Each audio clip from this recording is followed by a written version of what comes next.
Welcome back to Why Walking Matters, the Science Explained. I'm Tatiana, your host. Let me ask you a simple question. Are you a confident walker? In the last episode, we talked about walking in menopause, how something as simple as walking can support your body through a major life transition. We talked about hormones, health, and how consistent movement can make a real difference. And in the episode before that, we talked about walking form, how small changes in posture, stride, and movement can make walking feel easier and more natural.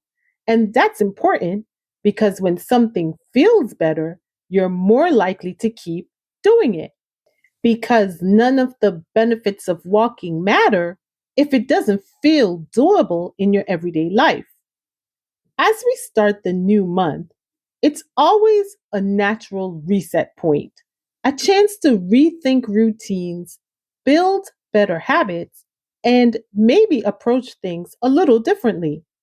So today, I want to shift the focus, not just talk about how you walk, but how you feel about walking. Because the real question isn't just whether you walk, it's whether you see yourself as someone who can walk consistently, comfortably, and confidently. So let's talk about what it actually means to be a confident walker and why that might matter more than anything else.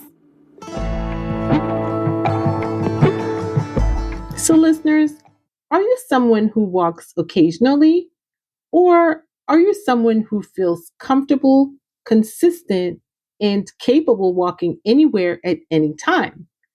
Because here's the truth: walking isn't just physical, it's psychological. And one of the biggest factors that determines whether you'll stick with walking long term isn't motivation, it's confidence. So, what is a confident walker? A confident walker isn't necessarily fast. They're not necessarily athletic. A confident walker is someone who walks regularly without overthinking it, who feels physically comfortable, who isn't intimidated by distance or pace, and who trusts their body. In psychology, this concept is called self efficacy, your belief in your ability to perform a specific behavior. According to the National Cancer Institute, self efficacy is one of the strongest predictors of whether people start and maintain health behaviors. Here's an excerpt from the study. Self efficacy pertains to a sense of control over one's environment and behavior. Self efficacy beliefs are cognitions that determine whether health behavior change will be initiated, how much effort will be expended, and how long it will be sustained in the face of obstacles and failures. Self efficacy influences the effort one puts forth to change risk behavior and the persistence to continue striving despite barriers and setbacks that may undermine motivation. Self efficacy is directly related to health behavior, but it also affects health behaviors indirectly through its impact on goals. Self efficacy influences the challenges that people take on, as well as how high they set their goals. Individuals with strong self efficacy select more challenging goals. They focus on opportunities, not on obstacles. From simplypsychology.org, the term self efficacy was first coined by psychologist Albert Bandura, 1977, a Canadian American psychologist and a professor at Stanford University. He originally proposed the concept, in his own words, as a personal judgment of how well one can execute courses of action required to deal with prospective situations. To put in more simple terms, self efficacy is a person's belief in their ability to succeed in a particular situation. How does self efficacy influence behavior? Perceived self efficacy significantly influences behavior in several ways. It affects whether people will even attempt to cope with a situation, as they tend to avoid perceived threats that exceed their coping skills and engage confidently in situations they feel capable of handling. Self efficacy also impacts thought patterns and emotional reactions. Those with low self efficacy may dwell on deficiencies and magnify potential difficulties, leading to stress and impaired performance. Conversely, individuals with high self efficacy focus their attention and effort on the task demands, seeing obstacles as challenges that spur greater effort. Furthermore, self efficacy plays a role in self regulation, determining how much effort is expended, how long someone perseveres in the face of difficulties, and their resilience to setbacks. People with strong self efficacy tend to embrace difficult tasks as opportunities to learn, recover quickly from setbacks, attribute failure to insufficient effort or poor strategy, things they can change, have lower stress, and are less likely to develop depression. People with low self efficacy tend to avoid challenging tasks or give up easily, focus on weaknesses and negative outcomes, believe failures are due to lack of ability, a fixed trait, and experience higher stress and are more vulnerable to depression. Bandura identified four main sources of self efficacy. One, performance outcomes or mastery experiences. Successfully mastering tasks is the most powerful source of self efficacy information. Experiencing success strengthens beliefs in one's capabilities, while repeated failures tend to undermine them. Two, vicarious experiences. Observing others, models, perform tasks successfully can raise observers' beliefs in their own ability to perform the same tasks, especially if they perceive the model as similar to themselves. Three, verbal persuasion. Being told by others that one possesses the capabilities to succeed can enhance self efficacy. However, the persuasiveness of this source depends on the credibility, expertise, and trustworthiness of the persuader. And four, physiological and emotional arousal. Physiological states, such as anxiety or stress, can influence perceived self efficacy. High arousal in threatening situations is often interpreted as an indicator of vulnerability, which can lower self efficacy. Conversely, managing and reducing stress can enhance efficacy beliefs. The strongest factor shaping your belief in your abilities, self efficacy, is mastery experience. A mastery experience happens when you successfully take on a new challenge or accomplish something difficult, giving you direct proof of your capability. Why are these experiences so powerful? Because nothing convinces you of your own skills quite like achieving something firsthand. Each success, especially when you've overcome something that previously felt challenging or intimidating, boosts your confidence and strengthens your belief in what you're capable of doing. Of course, not every experience ends in immediate success. Early setbacks or failures can sometimes damage your self efficacy, especially if you haven't yet built a solid foundation of confidence. However, failure isn't always negative. When you push through initial setbacks and eventually succeed, those victories are especially rewarding, showing you clearly that perseverance pays off. In fact, successfully navigating setbacks can lead to even stronger self belief than never facing difficulty at all.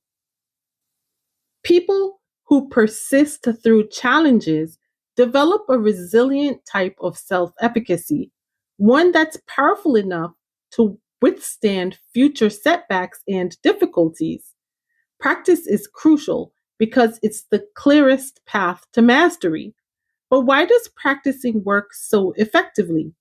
When you practice regularly, you're not only improving skills, you're continually proving to yourself, often without even realizing it, that you have what it takes to succeed. Each successful practice reinforces your self belief, creating a positive cycle of growing confidence. In short, mastery experiences, personal achievements gained through effort and perseverance, offer the most reliable and powerful evidence of your true capabilities. They're more convincing than simply watching others succeed or receiving encouragement from others because they show you firsthand exactly what you can achieve. So, to summarize, listeners, self efficacy refers to a person's belief in their ability to successfully perform specific tasks or behavior. It plays a central role in how people think, feel, and act, affecting motivation, resilience, and persistence. High self efficacy leads individuals to take on challenges, recover from setbacks, and stay committed, while low self efficacy can result in avoidance and self doubt. It is shaped by experiences such as past successes, observing others, encouragement, and emotional states, and it's a key factor in behavior change and habit formation. So, this idea of self efficacy, your belief in your ability to do something, is incredibly powerful because it helps explain something that a lot of people get wrong about building habits like walking. We tend to think the key is motivation, that if we just felt more motivated, we'd be more consistent. But that's not really how behavior works. Motivation comes and goes, it's unreliable. Confidence, your belief that you can do something, even on the days you don't feel like it, that's what actually keeps you going. When you believe you can go for a walk, you're much more likely to do it. And when you don't have that confidence, even small barriers can stop you. So it's not about waiting to feel motivated. It's about building the kind of confidence that makes walking feel like something you're capable of doing no matter what. Research shows that people are far more likely to stick with exercise when they believe they can do it consistently. In fact, one study found that self efficacy and walking ability explained a large proportion of whether people adhered to a walking program. From PubMed, for this exploratory study, exercise adherence was measured using the first question of the first section of the exercise preference questionnaire. Nine independent variables were included as potential predictors of exercise adherence. The seven factors of the EPQ stroke Brazil walking speed and level of physical activity. Results: participated 93 individuals with stroke who had a mean age of 62 and a mean time since the onset of the stroke of 58 months. The most preferable exercise was walking. Logistic regression analysis revealed that self-efficacy to engage in physical exercise and walking ability predicted and explained 80% of the variance in exercise adherence. Conclusion: the findings showed that feeling able to perform physical exercise and having higher walking ability predicted higher exercise adherences in individuals with chronic stroke. In other words, listeners, if walking feels doable, you'll keep doing it. If it feels uncertain, you won't. So, are there signs that you're not a confident walker? You might not think about walking in terms of confidence, but it shows up in subtle ways. You might overthink your pace, worry about how you look, or stop after missing a few days. You might only walk when conditions are perfect, or you might feel insecure or unsure about distance or time. Research has shown that people who are less active tend to have lower confidence in their ability to exercise, while regular exercisers have higher confidence. Here's where it gets interesting. Confidence isn't something you wait for, it's something you build. Studies show that higher self efficacy is associated with better walking performance, and it works in a loop. You walk, you feel more capable, your confidence increases, you walk more. From PubMed, the objective of this study was to determine the association of self efficacy with walking ability in individuals with diabetes mellitus and peripheral artery disease. In this cross sectional study, baseline data were analyzed from individuals with diabetes mellitus type 1 or 2 and peripheral artery disease who were enrolled in a walking intervention clinical trial. As part of the baseline assessment, individuals completed questionnaires to ascertain self efficacy and coexisting illnesses.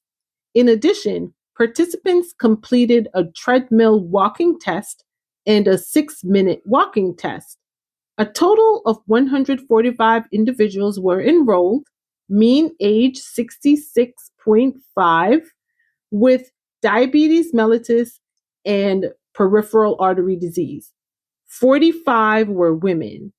The mean distance walked as per the treadmill walking test was 418 meters, and the mean distance walked as per the 6-minute walking test was 272 meters.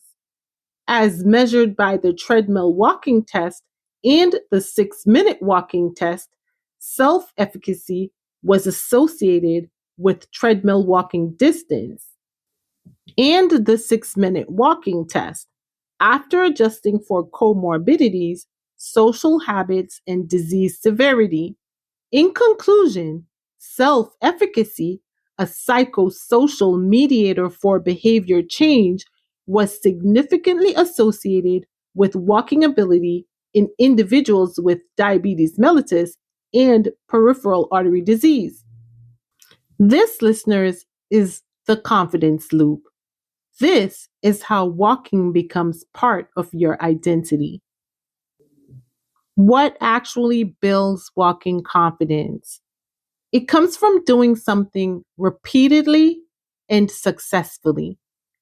Here's what builds it. 1, consistency. The more often you walk, the more normal it feels. 2, physical comfort. Good form, a comfortable pace, and proper shoes reduce friction. 3, familiarity. Knowing your routes and distances removes uncertainty. 4, small wins. Short, achievable walks build momentum. Research shows that even small amounts of successful practice can increase confidence in physical activity. From link.springer.com, This study investigated whether imaging a brisk walk once a day over a week could increase barrier self efficacy among women who wanted to increase their exercise behavior. Participants with a mean age of 31.9 were randomly allocated to either an imagery rehearsal group or a control group. The 4-minute, 10-second guided imagery script was designed to tap several sources of self efficacy. The participants completed the barrier self efficacy scale before and after the intervention. Scores increased significantly for the rehearsal group, but not for the control group. But these changes were no longer significant after controlling for pre exercise levels.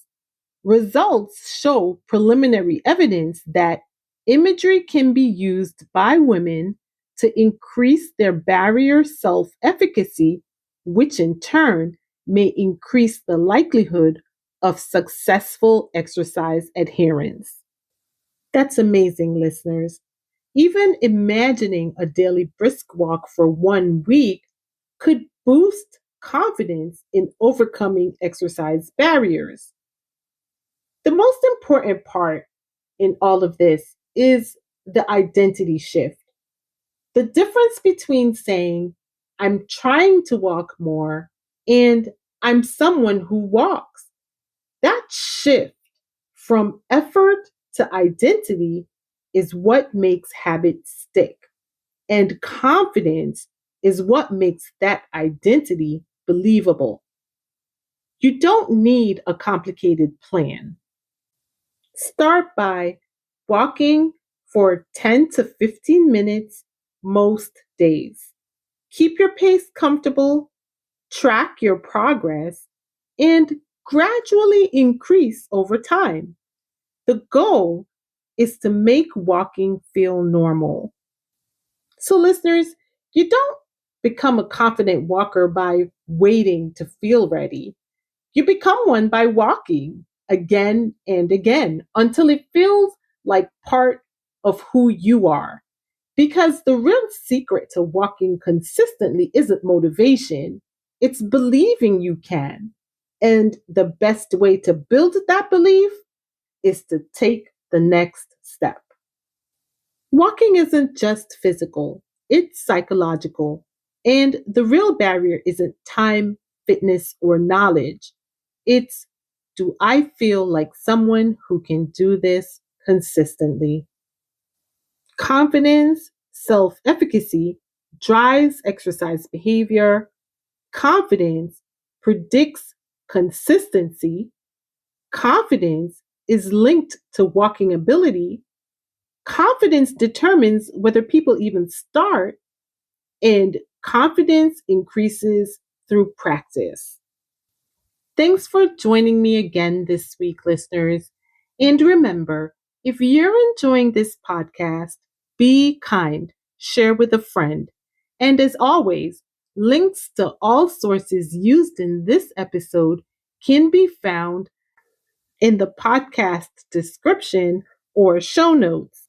And don't forget, I look forward to hearing your walking story at whywalkingmatters.com or check out our Instagram page, y_walking_matters.